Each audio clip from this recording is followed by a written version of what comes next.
네, 하나님 말씀은 시편 62편이 되겠습니다.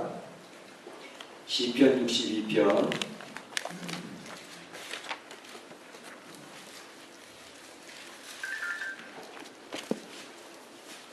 제가 한 절 읽고 우리 성도님들이 한 절 읽고 교독하면서 1절부터 12절 말씀까지 하나님 말씀을 살펴보도록 하겠습니다. 시편 62편 1절부터 봅니다. 나의 영혼이 잠잠히 하나님만 바라며 나의 구원이 그에게서 나오는도다. 오직 그만이 나의 반석이시요 나의 구원이시요 나의 의심이 내가 그를 흔들리지 아니하리라. 넘어지는 담과 흔들리는 울타리같이 사람을 죽이려고 너희가 일찍 공격하기를 언제까지 하려느냐. 그들이 그를 왜 높은 다리에서 떨어뜨리기만 꾀하고 그것을 즐겨 하느니 이분은 축복이요 소원은 전다. 나의 영혼아 잠잠히 하나님만 바라라. 무릇 나의 소망이 그로부터 나오는도다. 오직 그만이 나의 반석이시요 나의 구원이시요 나의 대신이 내가 흔들리지 아니하리라. 나의 구원과 영광이 하나님께 있으며 내 힘과 반석과 피난처도 하나님께 있도다. 백성들아 스스로 그를 의지하고 그의 앞에 마음을 토하라. 하나님은 우리의 피난처시로다. 아 슬프도다. 사람은 입김이며 인생도 속임수이니 저울에 달면 그들은 입김보다 가벼우리로다. 화합을 의지하지만 장차에서 것으로 허망해지니 재물이 늘어도 거기에 마음이 도전하지 않다. 하나님이 한두 번 하신 말씀을 내가 들었나니 권능은 하나님께 속하였다 하셨도다. 주의 자는 주께 속하오니 주께서 각 사람을 행하는 대로 갚으시니이다. 아멘. 아멘. 네, 오늘 우리 찬양하는 가운데 맨 마지막에 여러분이 부르셨던 찬양, 그 찬양의 가사가 바로 오늘 시편 62편에 그대로 나와 있죠. 나의 영혼이 잠잠히 하나님만 바라며 나의 구원이 그에게서 나오는도다. 오직 그만이, 옛날 성경에는 저만이라고 되어 있습니다. 오직 저만이 나의 반석이시오 나의 구원이시오 나의 요새 나의 산성이시니 내가 크게 흔들리지 아니하리로다. 요동치 아니하리로다. 이렇게 되어져 있습니다. 오늘 그 부르셨던 찬송을 머릿속에 계속 부르시면서 묵상하면서 기도하시면 참 좋겠어요. 그래서 그 가사 내용이 성경 내용 그대로니까요. 성경 구절 그대로니까 그걸 암송하시면서 오늘 금요 기도의 시간에는 그 찬송 속에서 기도하시고 그 찬송 속에서 묵상하시고 그 찬송 속에서 힘을 얻으시고 하나님의 놀라운 능력을 체험하실 수 있기를 주의 이름으로 축원합니다. 아멘. 네. 오늘 시편 62편을 우리가 기도할 때 기억하는 말씀으로 이렇게 살펴보고자 하는데요. 그 제목에 나와 있는 것처럼 다윗의 시 이렇게 되어 있습니다. 인도자를 따라 여두돈의 법칙에 따라 부르는 노래 이렇게 되어져 있는데 이 62편은 다윗이 기록한 다윗이 쓴 시입니다. 그 다윗이 쓴 시에다가 여두둔이라는 사람, 이 여두둔이라는 사람은 이 찬양대를 인도했던 분 같아요. 성전에서 찬양대를 인도하고 찬양대를 지휘했던 그런 분 같은데 그분이 작곡을 한 거죠. 그분이 작곡한 그 곡조에 맞추어서 성전에서 이 찬양을 부르는 그런 내용이었다는 것을 설명하고 있는 것이 그 앞에 표지에 나와져 있습니다. 그래서 이 내용은 다윗이 그 신앙생활을 하면서 그 자기 형편들을 기록하며 하나님 앞에 나아갔던 그런 기도의 내용이 되겠습니다. 오늘 시편을 기록한 다윗이 오늘 본문에서 보여주는 그 느낌이 어떤 것인가 하는 것을 같이 읽으시면서 느끼셨죠? 다윗이 이 글을 쓰면서 지금 현재 어떤 것 같은지요? 자기 모습을 잘 표현하는 구조를 뽑아본다면 어디를 뽑을 수 있을까? 아마 3절, 4절을 뽑을 수 있지 않을까 싶어요. 다윗이 이야기하기를 넘어지는 담과 흔들리는 울타리 같이, 지금 개역개정에는 같이라고 되어 있지만 옛날 성경에는 한글 개역에는 울타리 같은 이렇게 되어 있습니다. 울타리 같은 사람, 그러니까 자기를 이야기하는 겁니다. 그러니까 넘어지는 담과 흔들리는 울타리 같은 사람, 나 다윗을 죽이려고 너희가 일제히 공격하기를 언제까지 하려느냐 얘기를 하고 있습니다. 그들이 대적들이죠. 그 높은 자리에서 떨어뜨리기만 꾀하고 거짓을 즐겨하니 입으로는 축복인데 속으로는 저주하는구나 이렇게 이야기를 하고 있는 것이죠. 이 다윗이 지금 현재 이 시를 쓸 때에 그의 마음에 느끼고 있는 감정을 하나님 앞에 지금 토하고 있는 내용을 볼 수 있습니다. 아시는 것처럼 다윗은 아주 잘 나가는 사람이지 않습니까? 그래서 왕까지 됐으니까 인생에서 성공한 분이 아닙니까? 이렇게 잘 나가서 왕이 되어지고 무엇 하나 부러운 것이 없고 모든 사람이 바라보고 부러워하고 그렇게 되어지고 싶은 그런 위치에 있는 사람인데도 불구하고 자기를 가리켜서 이야기할 때 나는 지금 넘어지는 담과 같다. 흔들리는 울타리같이 되었구나. 우리 교회 들어올 때 이렇게 담이 있는데 그 담 넘어지지 말라고 지금 나무로 쫙 버티게 놨잖아요. 예. 그래서 저는 저 담 볼 때마다 하나님 이 우기가 다가오는데 우기철에 저 담이 더 약해지지 않도록 해주세요. 우리 성도들이 같이 기도하기를 원합니다. 저 담이 우리가 고치기 전까지 조금이라도 선상에 가지 않도록. 그렇죠? 기도 시간에 꼭 기도 좀 해주세요. 저거 담이 자꾸 물길 먹고 그러면 자꾸 약해질 수 있거든요. 넘어지는 담이면 큰일 나니까 위에서 꼭 기도를 해주시기 바랍니다. 근데 넘어지는 담, 그러니까 자기의 모습이 지금 이 담이 굳건히 서 있어야 되는데 그게 지금 넘어지고 있는 모습이라는 거죠. 어떤 생각이 들까요? 울타리, 그 백성들을 보호하고 지켜야 되고 딱 해야 하는 그런 울타리가 되어져야 되는데 그 울타리가 지금 흔들리고 있단 말이에요. 울타리가 무너지면 도둑이 마음대로 왔다 갔다 하거든요. 그 울타리가 무너지면 안 된다. 그런데 지금 다윗은 그들을 지키고 공동체를 지키는 울타리 역할을 감당하고 있는 사람인데 이 울타리가 지금 흔들리고 있단 말이에요. 자기의 모습이 지금 너무너무 어려운 상황에 있는 것을 설명하고 있습니다. 아주 비탄에 빠져있는 듯한 그런 모습을 발견하고 있어요. 성공한 사람처럼 보이는 다윗이, 모든 사람이 부러워하고 그렇게 되고 싶어하는 다윗이 깊은 고통 속에서 힘들어하고 있는 이 모습을 보면서 여러분들은 어떤 게 느껴지시는지요? 종종 이 세상을 살면서 많은 분들이 힘들어하는 것은 이 상대적인 빈곤이나 상대적인 행복의 박탈감 이런 것들 때문에 힘들어할 때가 많아요. 다시 말하면 근데 우리 옆집에 사는 분들, 다른 사람들은 아주 굉장히 잘 되어지고 있는 것 같고 전혀 문제가 없이 행복한 가정들 같은데 왜 유독 나에게는 이렇게 어려운 일들이 있는 거야? 우리 가정은 왜 이렇게 힘든 거지? 다른 사람들은 아무 일도 없는 것처럼 세상을 편안하게 아주 웃으면서 잘 살아가고 있는 것 같은데 우리 가정은 웃음소리가 끊일 날이 없네. 늘 근심 걱정이 계속 마주처럼 밀려오고 왜 우리 가정은 이럴까? 우리는 복받지 못한 가정인가? 이렇게 하면서 상대적인 비교에서 자신이 굉장히 행복하고 박탈당하는 그런 경우들이 굉장히 많습니다. 특히 점점 잘 살아가는 도중에 있으면 더욱 그렇죠. 아프리카에 있는 사람들은 행복지수 1등입니다. 그런데 잘 사는 한국이나 잘 사는 유럽에 있는 나라들은 그렇게 불행감을 많이 느끼고 있잖아요. 그래서 이런 것을 보면서 우리 성도들이 꼭 기억해야 될 것은 나만 이렇게 고통스러운 게 아니고 모든 이 세상을 살고 있는 모든 사람들은 다 힘들어하고 있다라고 하는 사실을 한 번만 생각할 수 있다면 자기 힘든 모습에서 잘 이겨낼 수 있다고 생각을 해요. 어제 뉴스를 보신 분들은 좀 느끼면서 안타까운 마음을 가셨을 것 같아요. 그 유명한 가수 손호영, 나이 많으신 분들이 잘 모르시겠지만 젊은 층은 대충 다 알아요. 그렇죠? 우리 장로님도 아시는가 봐요. 거기 끄떡끄떡 하시는 거 보니까 아주 얼굴도 잘생기고 키도 크고 천사의 미소를 가졌다고 하는 친구 아닙니까? 그 친구 참 이렇게 악이 없어 보이고 말할 때도 선해 보이고 그런 친구예요. 그런 친구가 자살 기도를 했다는 거예요.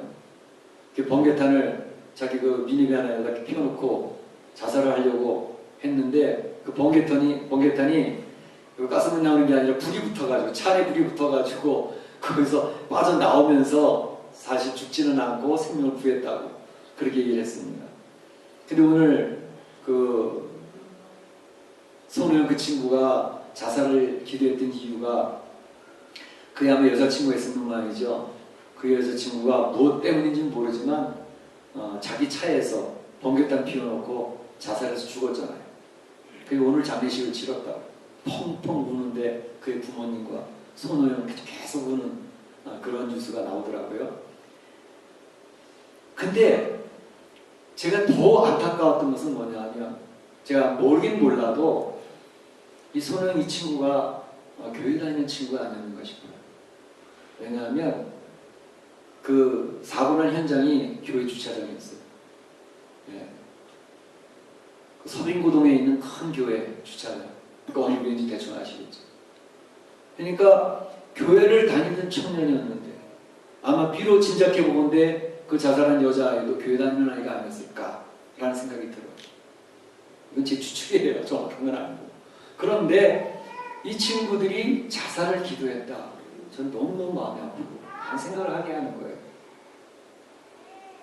손호영 같은 그런 친구라면 잘 나가고 있는 친구는 연예인 중에서 그 정도면 A급이에요. 어디 가서든지 환영받고 결혼기도 많이 받고 그런 친구란 말이죠.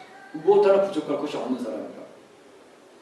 그런데 그가 무슨 고민에 빠졌길래 그 여자친구는 왜 자살을 했으며 또 그 친구는 왜 또 알아서 또 죽으려고 그랬으며 참으로 안타까움을 말할 수가 없어요. 더군다나 교회 문을 왔다 갔다 했던 친구라면 더더욱 그런 생각을 해보면서 정말 우리가 기억해야 될 것은 나만 유독 어려운 가정에 있지 않다라는 사실을 꼭 좀 기억하자. 우리 가정만, 우리 사업만 지금 굉장히 힘든 가운데 있다. 다른 사람은 다 잘 되고 있는데 아니라니까요. 다른 사람도 지금 다 힘들어요. 인생 살아가는 삶 자체가 다 힘든 거예요. 지금 겉으로 안 보여 있을 뿐이지 한꺼풀만 베끼고 그 가정에 들어가 보시라고. 얼마나 고통스러운 문제들 때문에 고민하고 있는지 알 수가 없어요. 그게 인생입니다. 그게 삶입니다. 안 믿는 사람은 말할 것도 없고 믿는 성도들 가정도 말을 꺼내고 있지 아니하고 말을 드러내지 않고 있을 뿐이지 각 가정 안에서 힘들어하는 것들이 얼마나 많은데 부부 간에도 힘들어하는 거 있고요. 부모 자녀 간에도 힘들어하는 거 있고요. 이웃 친구들 간에서도 그렇고 그 관계 문제 때문에 관계가 원활하지 않아서 행복감을 못 느끼는 거죠. 그런가 하면 또 사업의 문제가 제대로 풀려지지 않아서 고민하는 문제. 하여튼 문제거리가 인생거리라니까요. 그러니까 꼭 기억할 것은 나만, 우리 집만, 내 사업만 왜 이렇게 힘든 거야? 그런 생각은 절대 하지 마시라는 얘기입니다. 다윗을 보세요. 왕이잖아요. 잘 나가는 사람이잖아요. 하나님 사랑받는 사람이잖아요. 그런데 지금 자신은 자기가 느끼기에 넘어지는 단것 같아요. 흔들리는 울타리 같아요. 이렇게 비탄을 하고 있는 그러한 인생살이가 우리가 지금 이 세상에 살고 있는 인생살입니다. 그러니까 절대 자기를 자학하거나 자기를 너무 힘들게 이렇게 초라하게 만들지 마세요. 그런데 다윗이 그런 얘기를 해요. 그 대적들이 얼마나 고삐를 쬐고 계속 공격을 하는지 너희가 언제까지 이렇게 일제히 한마음이 돼서 나를 공격하려고 그러는 거야 도대체. 너무 힘들어 죽겠어. 그 다윗이 그 얘기를 하는 거잖아요. 그래서 그들을 얘기하기를 너희들은 들숨에 있으면 높은 자리에 있는 사람 끌어내리려고 그러고 넘어뜨리려고 그러고 거짓을 너무너무 좋아해서 입으로는 축복을 하는데 속으로는 저주를 하는구나. 입으로는 축복을 하는데 속으로는 저주를 해요. 다윗의 왕권을 빼앗으려는 무리들이 다윗의 앞에 와서는 머리를 조아리며 환한 미소를 지으면서 이야기를 합니다. 다윗 왕과 같은 분은 이 세상에 없습니다. 당신은 이 세상에서 최고의 왕입니다. 웃으면서 얘기를 하고 얼마나 입에 침이 나르고 칭찬하는지 몰라요. 만세수 하옵소서.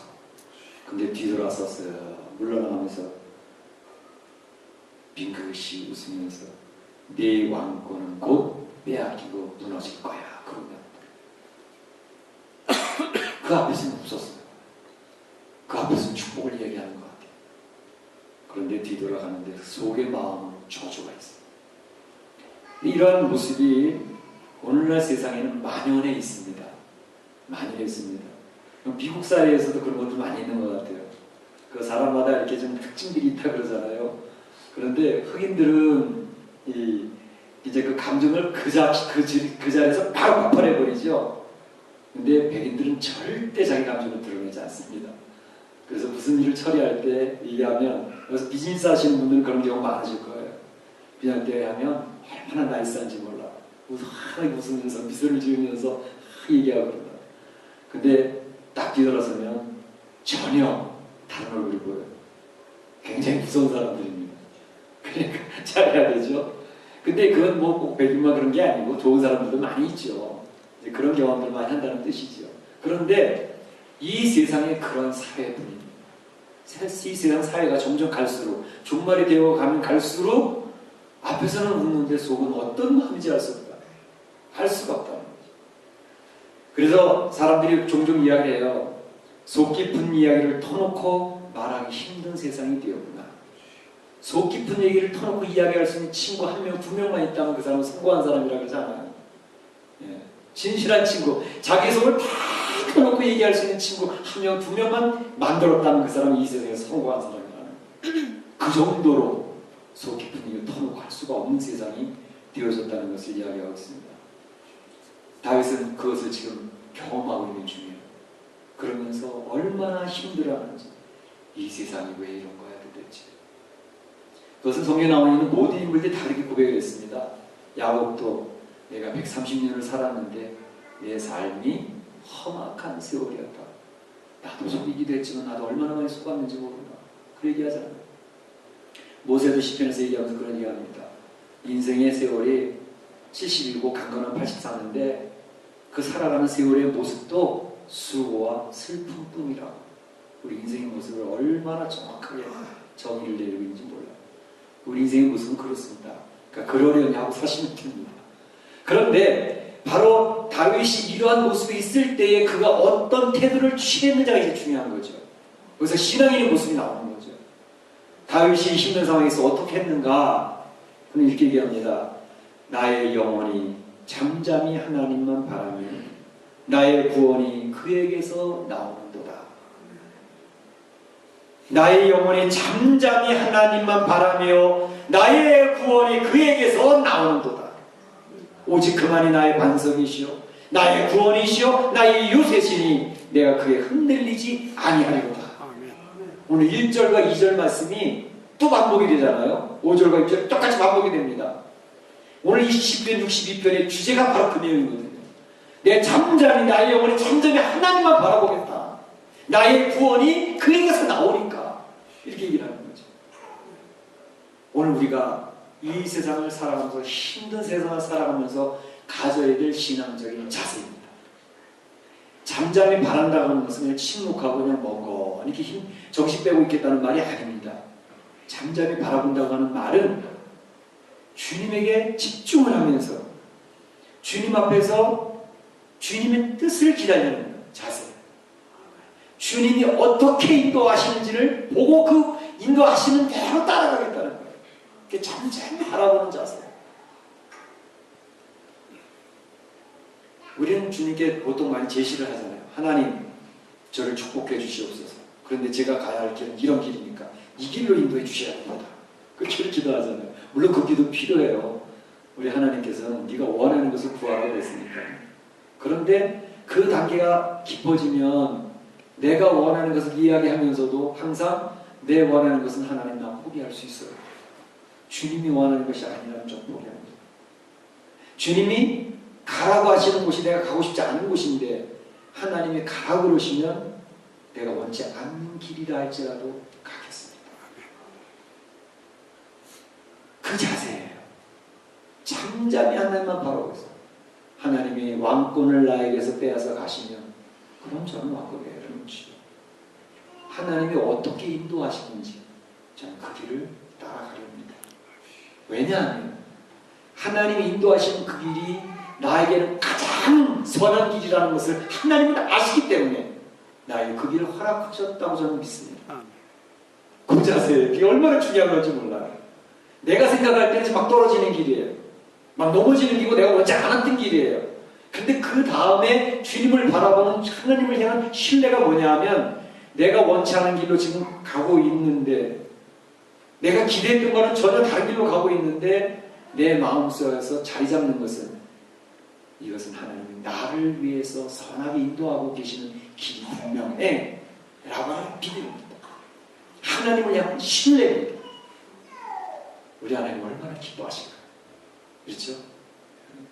우리는 종종 기도할 때 내가 원하는 것이 이루어져야 내가 축복받은 것 같고요. 내가 기도하는 것이 응답이 되어져야 내가 해달라는 대로 되어져야 나는 하나님께 복받았다고 생각을 많이 하잖아요.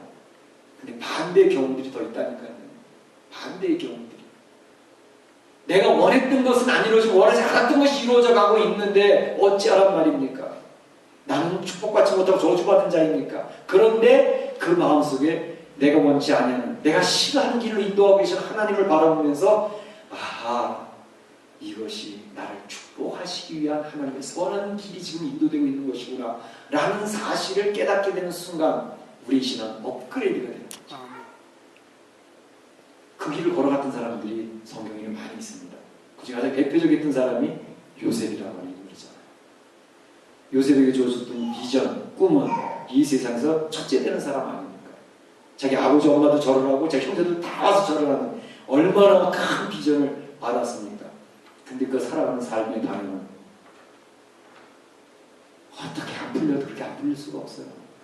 하는 것마다 망하고 하는 것마다 원치 않는 길이잖아요. 계속 망해가는 길이잖아요. 계속 올라가도 지금까지 그 길을 올라갈까 말까 하는데 계속 내려가는 길로 가고 있으니 어떻겠어요? 짜증나지 않겠어요? 우리 같으면 짜증나지 않겠냐고요. 그런데 그 내려가는 어간의 요셉은 하나님을 바라보면서 여전히 감사하고 있었다는 것이죠. 여전히 기뻐하고 있었다는 것이죠. 하나님이 그와 함께 하심을 보고 그가 어디로 가든지 하나님 함께 하시는 이 놀라운 역사, 이게 지금 파라독스, 역설. 우리 성도들이 원하는 길이 아닌, 내가 원하는 길이 아닌 전혀 망하는 길로 가고 있는데 그 길이 하나님 축복의 길로 인도하고 계시는 것이었더라 이 말이죠. 이게 받아들여집니까? 이게 이해가 되시느냐고요. 이론으로는 이해가 되는데 실제 현장으로 들어가면 이게 받아들여 너무 힘든 일이에요. 그렇지 않습니까? 너무너무 어려운 일이거든요. 다윗은 지금 요셉처럼 나의 영혼이 잠잠히 하나님만 바라보겠다. 왜냐하면 나의 구원이 하나님에게서 나오니까. 7절에 중요한 선포를 하죠. 오늘 찬양에도 그런 내용이 있었는데 나의 구원과 영광이 하나님께 있으며 나의 영광도 하나님께 있다는 거예요. 나의 구원도 하나님께 있고 나의 힘의 반석, 피난처가 하나님이 되신다는 거죠. 그 다윗은 어떤 상황에서든지 아멘이었습니다. 감사였습니다. 하나님 얼마나 이뻐하셨겠어요. 다윗을 바라보면서 하나님 선언하잖아. 내 마음에 합한 자, 내 마음에 나를 얼마나 기쁘게 하는 자인지 알 수 없다. 이러한 축복을 받으시기를 축원합니다. 축원합니다. 마지막 한 가지는 이 다윗이